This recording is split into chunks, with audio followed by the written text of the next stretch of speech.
Well, that's good news. And how many of you want to go home? I do too. And I was visiting a church in the South, Baton Rouge. I was waiting for the church to start, and I think my dad and I were in the pew, and there was a conversation in the pew in front of us while we were waiting. It was one of those conversations that almost caused me to leave. Not because I was offended. It was because it was so funny, I had to laugh. I was listening to a young girl, must have been about 7 years old, and she were going through some of the materials that the greeters gave us, some of these announcements and handbills, and there was a shiny pamphlet advertising a series about a prophecy about the end. And you know what I'm talking about. I have many of those. But this little girl took one look at this pamphlet and said this, "Look, Mommy, the time of the end is here again." So apparently the end keeps coming back and back and back for this kid. In her 7 years of life, she has seen all of the calls to come to the moment that we're at the end. And then here we are again. And this was so funny to hear that from a 7-year-old kid. Just wait for a little while, you'll see. But the end is not a new concept at all. In fact, Warren Buffett has made a statement several years ago that the big one is happening soon, right? And the signs are all around us. You can see signs, but signs can be tricky, okay? So sometimes you'll see one-way signs. That's a little confusing. Or signs like this that I don't know what to alert you for. And some signs have this conflict. And if you can't read this sign, it says, rattlesnakes in poison oak. Look out. It's a warning just before a child's playground. So there are rattlesnakes and poison oak, and in the background is our playground for children. I don't know. Is that a metaphor? I like this one, though. The one whether you see the drive-through window or you see the drive up the window, if you were tempted to take this sign literally, it wouldn't be the first. It was, that was not too far from my house, dude. The signs are all around. That's the word.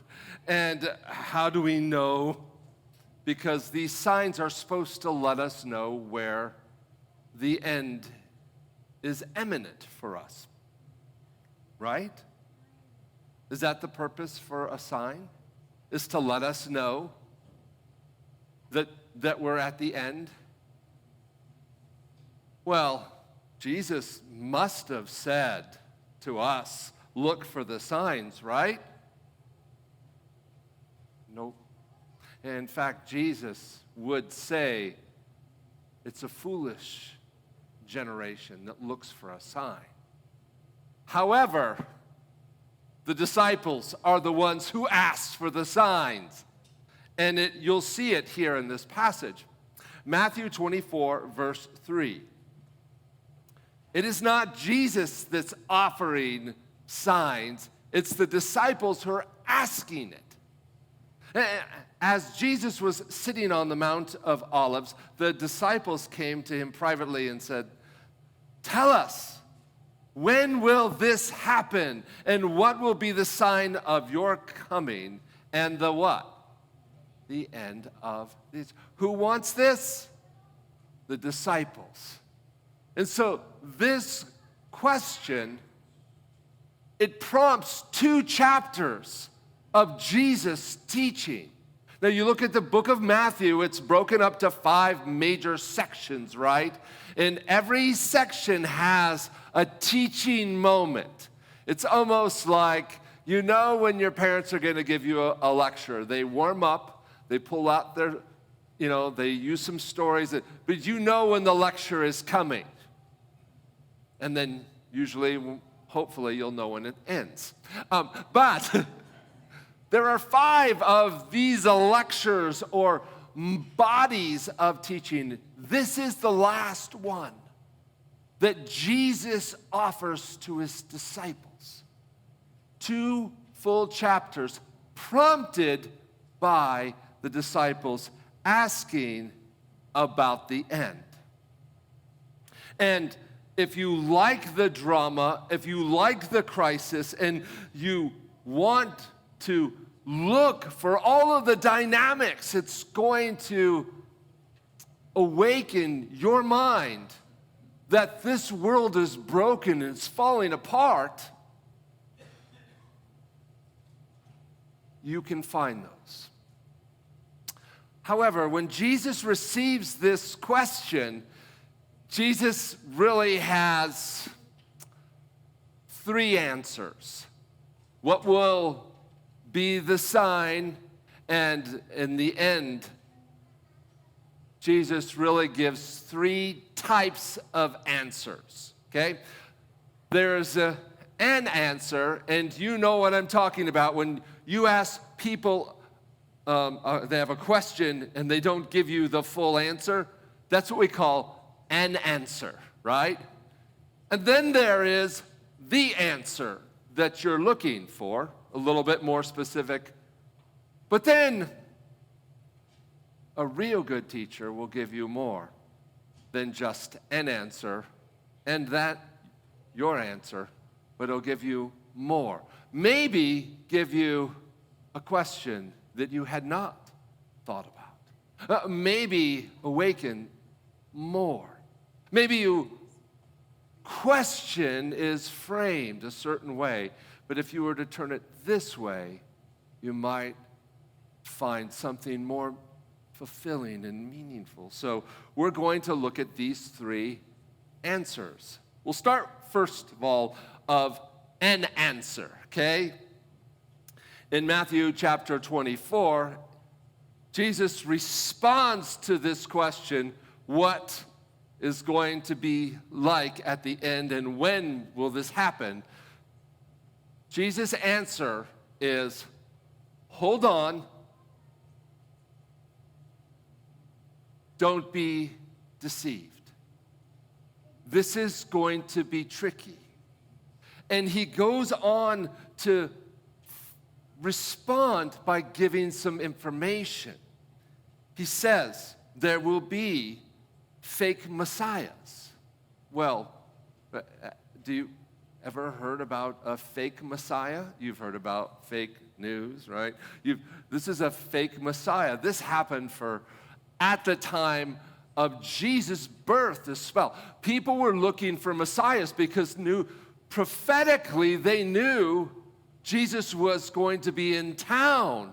Around in this era, people were looking for messiahs. And there were messiahs I think it was in Simon Perea. It was one of the first messiahs that showed up at the same time of the birth of Jesus, 4 to 6 BC. Also, there was Thronges, the same year, stood up, and he was declared to be a Messiah. You can read about their stories. They did strange things. They called people to rebellions and fights and climbing up mountains. And they actually were there at the river. Some of these guys, Judas of Galilee, 6 AD. So what time is Jesus at that time? He's about 10 years old. Can you imagine hearing in the news that this guy named Judas of Galilee, is the Messiah? 6 AD. He's calling people to fight, to show up. They even did like tricks, like everybody come around by the river and we're going to split it. We're just going to pray and we're going to have another Red Sea moment on the river. These are the moments. There was Thaddeus. Thaddeus came at 46 AD. After Jesus left, he showed up and said he was the Messiah. And then you can read this in Acts. I never read this before. When I started looking in Acts 21, verse 38, you'll see that there is a particular Jewish Egyptian came and actually caused a riot. So these people have come in history. So Jesus says in this answer, he says, look, there's going to be a lot of people who are going to call Messiah. Be aware, this world is breaking down. He mentions that the nations will rage against nation. And it says famines and earthquakes and persecution. There will be cold hearts and false prophets. They deceive, and all of the wickedness, it's just going to increase. So in your lifetime, has this world got better or worse? Some things are better. Like I live in Wenatchee now, so there's a lot of good things. You know, I lived in Detroit for a while. It was okay, but this is an upgrade. So there things might have an upgrade, but ultimately, if you're looking at this world, you're seeing things breaking down. Jesus would say, as an answer, he says, there are going to things that are going to fall apart, but these are birth pains, he says. Jesus calls these events birth pains before the birth. Jerusalem will fall again. And again, I was just in Jerusalem not long ago, about a year or so, maybe a year and a half ago. I was in Jerusalem, and I could actually see the history of the walls go down and then rebuild again, and rebuild again. And then there's a whole city underneath where you see the ancient stones that are the foundation. But Jerusalem has been rebuilt again. And that Jesus will say there's even more deception. You'll see more things. The sun, the moon, the stars, the heavenly bodies, all of these things are going to happen. Does Jesus say these are signs? He starts by saying, don't be deceived. It's not yet. So in all of these moments, these are not it. So if you're looking for signs, Jesus says, this is not it. That's backwards that I heard. And when I hear this, I hear the signs are all around us, and it causes people to feel afraid and terrified, to move us to the altar, so to speak, as though fear is going to actually motivate us to a good life. It hasn't. So Jesus does give an answer. But then he gives the real answer. The answer does come when Jesus directs everyone's eyes, the very center of this chapter. So if you were to take this chapter right in the middle, and this is how the Hebrew mind works. You can actually read what they say. If it's anything a teaching or poetry, it'll start and it'll end the same way, but what's in the middle? That's in the middle of that sandwich, there is a gold mine. And that's how they set this up in the very center of this thing. The greatest thing that's ever going to happen to cause this end in this world, in our lifetime, is this. It says, Matthew 24, verse 13, 14, for the one who stands firm to the end, you will be saved. How do you stand firm? How do you stand firm? Do you stand before God with your sense of righteousness? Do you show your receipts of your tithe and offerings?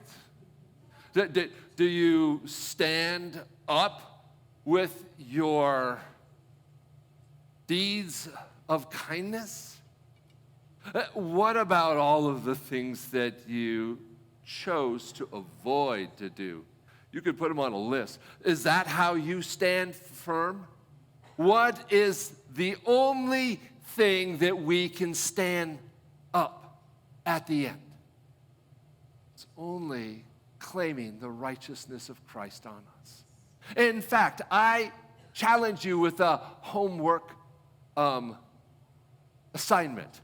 Take the phrase, stand firm, and look it up in a concordance or in Bible Gateway, and you will see at least 7, maybe 8 phrases in the New Testament. It says, stand firm. And you will see every time that declares a person who is standing firm, it's because something that God has given to them. Your righteousness. Stand down. But if you want to stand firm, you declare. These people, those who stand firm to the end will be what? Saved. And the gospel of the kingdom, the good news, will be preached into the whole world as a testimony to all nations, and the end will come. So when the people who are wanting to find moments that you can identify the end, you're going to look for an earthquake, suffering, some political movement that says, oh, we are there.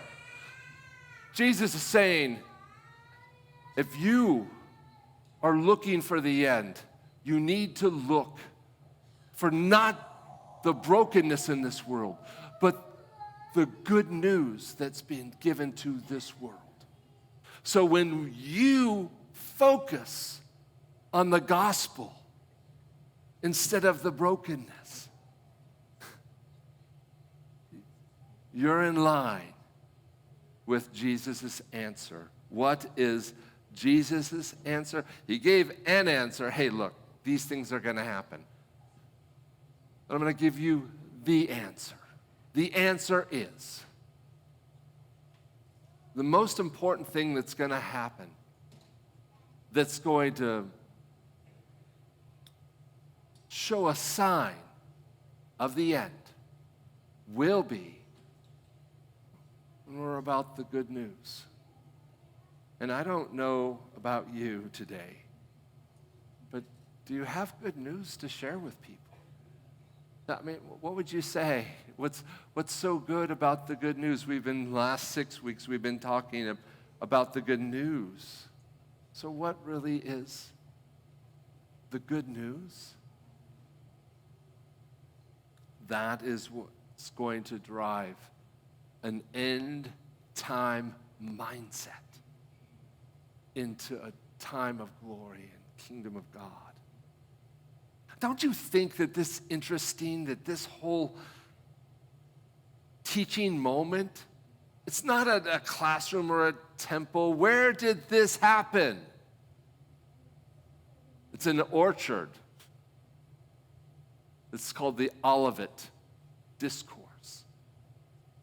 Jesus is not freaking out. He's not turning up lights and turning them off. He's not doing things that's being sensational. He talks the disciples about their sense of uncertainty about the future. He takes them out into an orchard and talks about an olive tree right around them. How appropriate. When Jesus spoke these words, was it a warning or a threat? I think it was the opposite. I think he was trying to secure their hearts. However, how did we get this thing turned around? Where the most important thing we can do is identify the brokenness in this world. What did the disciples ask? Well, let's take a look at this, because I do think it says in Matthew 24, verse 3. Let's go back to the very first thing. It says, as Jesus was sitting on the Mount of Olives, the disciples asked, "Tell us, when will this happen? And what will be the what? The sign of your coming." Is sign singular or plural? Is the sign singular or plural? It's singular. How did we get the signs of the times then? There's one sign. And Jesus gave an answer. Doesn't really answer it though. But then he says, the end will come when the gospel goes out. But it does say that Jesus does finish his answer. Look at verse 30. If you have your Bible, read it there. It's the only time you'll see the word sign again. Sign in the singular, verse 3. What's going to happen? He finally gets to verse 30 and he says this, "Then will appear the sign of the Son of Man in heaven." What is the sign? He just disclosed it. It's almost like a mystery now revealed. You ask for a sign, and what is the sign? That Jesus comes. Okay. Well, will the sign, if it's the second coming, when Jesus just shows up in the clouds of glory, that's your sign? Well, that's a little too late, isn't it? That's the whole point. When you see a sign and you try to prepare, you're already backwards. It's a totally different story. No, it's too late. When you must get ready and you don't know how much time you have to prepare, you get lost, don't you? Let's get ready for our vacation. When? How many days? Do you just tell kids at school, we're going to have summer vacation? Yay! When? I'll let you know. They will riot. If you don't know when, how can you possibly prepare? That's Jesus' point. He says, if you're going to frantically change your life, and when Jesus doesn't come, you're going to go back to another rhythm. And then you're going to do it again, and you're going to do it again. And this happened in every generation. Sometimes you'll just procrastinate if I know. Sometimes we'll belittle the importance. So we have Jesus who gives an answer, and he does give the answer. The sign is, I'm coming, be ready. Be ready. In other words, whatever it's going to happen in your heart to prepare you to be able to go with Christ home, it's not going to happen because of some political move or something that's happened or the banks have blown up or some war or earthquake. It's not because of those things. It's only going to happen because you have come to a place in your life where you have said, Christ is first, best, and all in my life. That makes us ready. In fact, we'll never, and you look at the book of Revelation, I'm looking forward to the fall. We're going to go through the book of Revelation verse by verse, all the way. So I'm not against prophecy. I became an Adventist because of some of this. So just understand that. But this is one of those moments where we find that good news in our hearts. That stands firm in our lives in any generation. So there is one more answer, though. And that's the better answer. So there's an answer, and then there's the answer, and then there's a better answer. And Jesus, usually at the end of Matthew 24, everybody says, let's go. We know the time is short. Let's prepare. Nope. Matthew 25 is a part of the same conversation as Matthew 24. Just because these are three parables that Jesus uses. And after 25 years of teaching parables of Jesus to college students, I came to a conclusion that the parables are very simple. Now, there are people who want to complicate them. We try to find the nuances, and we try to spiritualize every little, it's a parable. It's supposed to be able to have a 4-year-old look at this and say, this is about growing up in Jesus, and we should answer that and say yes. It should be simple. A parable is to make it easy, not complicated. So if you're going to find a way to try to parabolize and rip apart every little nuance, then you're going to miss the point. The parables typically have a point. It's pretty simple. And I like all the little details, but three parables, real quick. You know the parable of the maidens at the wedding celebration. What is the point of the wedding, celebration?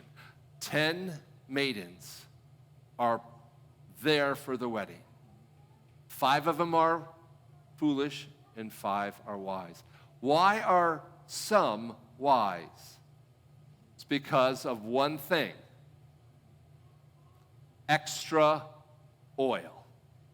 And some people say, oh, that's the Holy Spirit. That's what I'm talking about. Don't spiritualize everything. When you go and you plan and you don't have gas in your tank, or you don't have a way to have fuel, you're not ready, right? But 5 of them decided at some point that this wedding is so important that I'm going to plan for this and this and this, to be ready. The others, no. Was the extra oil to have a bigger lamp? No. They all have the same size lamp. They all there for the same reason. They all got the same invitation. All of them don't know when the wedding is going to happen, and everybody is surprised. There's only one thing's different about the maidens, and it's that they just decided ahead of time they had extra oil. It's like these people who are prepared for things. I have 3 pictures. I love this kid at the pool. I'm ready for anything. Sharks, tidal wave, there. Well, what about taking a trip? Yeah, let's load it up. We have everything we need, and if it looks like my wife's suitcase, it looks like this when we're ready to go for our trip. We got everything we need, and it takes us 4 days just to get into the car. But when we're going, we could be lost for months. We have everything we need. Jesus tells this parable about people who are already ready. How do you get ready? All the same resources. They just put at the top of their list the most important thing. And they were prepared. Well, what about the parable of the bag of money? Now, people have taken this parable and tried to say this is about spiritual gifts. No, it's a parable. It's about people that were all asked to do a job. And there's a master, and then there's a plan. And it's to invest that money. And everybody had different amounts. It's not about whether you're going to be successful. The real question is are you going to be faithful? Are you going to do this? They all had different results. Some of the investments just blew up there, and others, there's okay, but it increased. They all got rewarded, except one. What's the foolish person? And why is it that this person decided that I'm not going to follow my master, I'm not going to follow the plan, I'm going to do my own thing? Spiritual gifts, this is a stretch. This is about a person. It says in the text, why? He says, why didn't you invest? And he said this. He says, I knew that you are a hard man. His perception of the master is twisted. Is it possible that our end, our salvation, our experience on this journey will be completely found its foundation in our perception of God? If you have a view of God, of the character of God as beautiful, you have a beautiful opportunity to follow.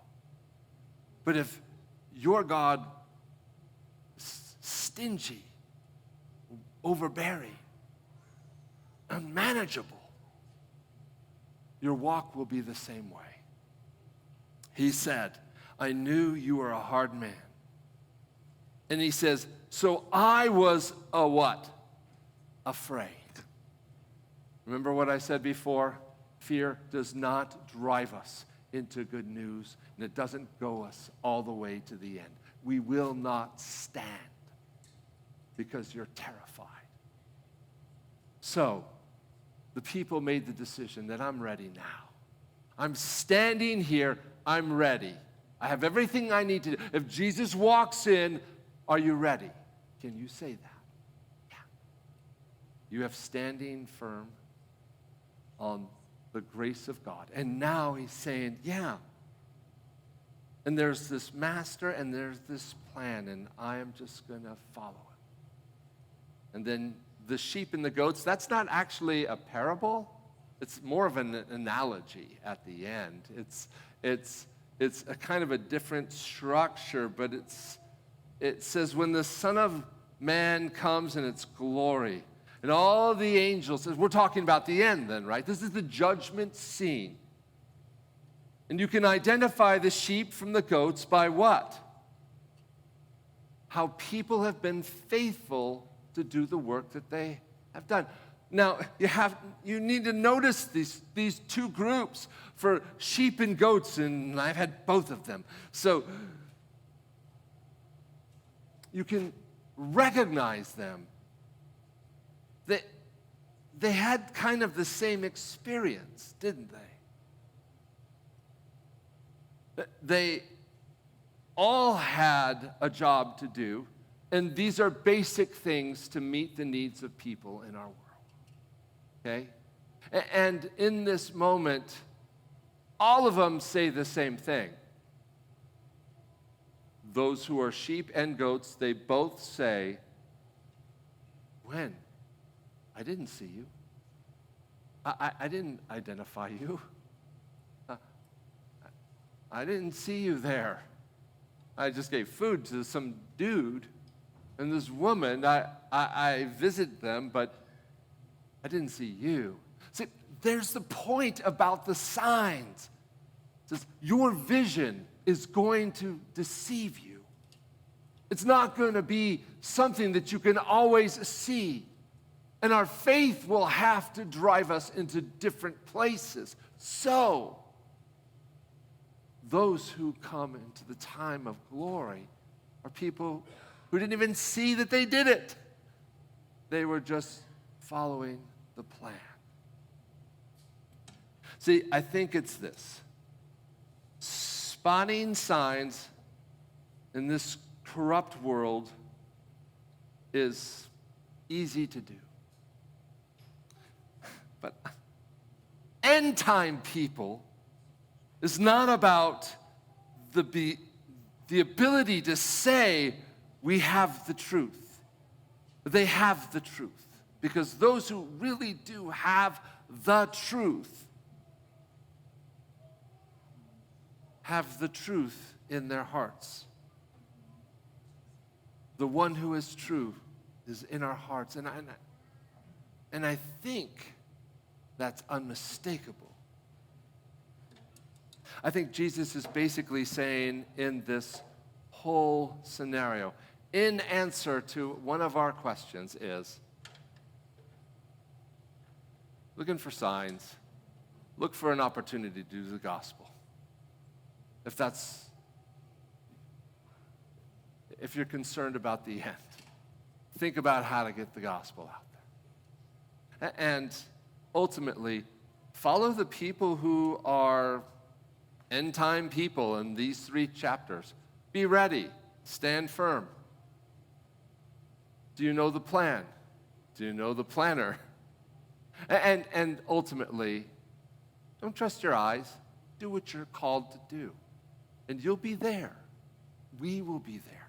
And when that moment happens, clouds of glory, you'll see that I was right. You have to trust me. What else are you going to do? You're going to fix things? You're going to fix something inside of you? How does that work? This whole chapter, or these 2 chapters, about not signs, but the sign of a person who is going to walk home with Jesus one day. And what do they look like? I was thinking about this Memorial Weekend, and I'm thinking about our veterans and those who have served. Now, we have people in our congregation today that spend some time serving our country. I want to raise your hand, a handful of us. I want to say this. I spent 6 hours this week looking at a video in the Smithsonian of a person that I know well. His name is Colonel David Dobb. Came into Walla Walla about 20 years ago. Close to friends. I did not know who he was. All I knew about David Dobb, they called him Pops. It's one of my closest friends, father-in-law. I would come over to the house and he would always singing in the kitchen. Like he's puttering around the house and he's got a dance too, and he sings. These old songs of the 30s and 40s and 50s. I think he stopped at 50s, but these songs are just always easy. He was so free. Kids would love to come up with this person's couch and talk to them and hang out. What a beautiful man. I just wrote an article in the Wenatchee World this weekend. You can read it. It's about this gentleman. He enlisted into the war just prior to World War II. And he became in the signal course. In other words, he was doing basically communications. The communications is basically wire and a receiver and a transporter, right? So they would have to climb up a hill and get a receiver and the transporter, and they would actually keep communication for the troops. And he was in North Africa, and then he was working in small teams, and he had one assistant at the end of the war. And I remember listening to his day when he walked into Dachau, the prison camp. And if you have heard about Dachau, it was a horrible place.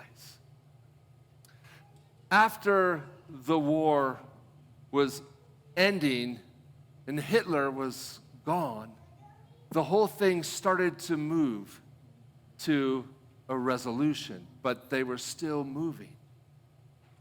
He told me about this time where he was coming into town of Dachau, and he saw people who were still in the prison camp. And there was no prisoners. They were left. The Germans left, and they were still there. There were people who were alive, and there were people who were dead on the ground. He called from help for medical work and for food for those who were surviving. And he moved to the next town. He went up the road, it's maybe 20 kilometers away. He climbed up a hill to get a signal, and there's a town, and they knew exactly where it was. David Dobb is the first person to find actually the eagle's nest, where Hitler had all his plans. And he went in there, and he has a few things. You can read about this whole story.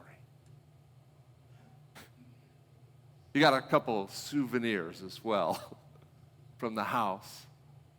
And then he talked about the day where it's announced that the war is ending. They knew it was going to happen because everybody was running. There were no enemies anymore. But it wasn't announced yet. And I was looking at his life.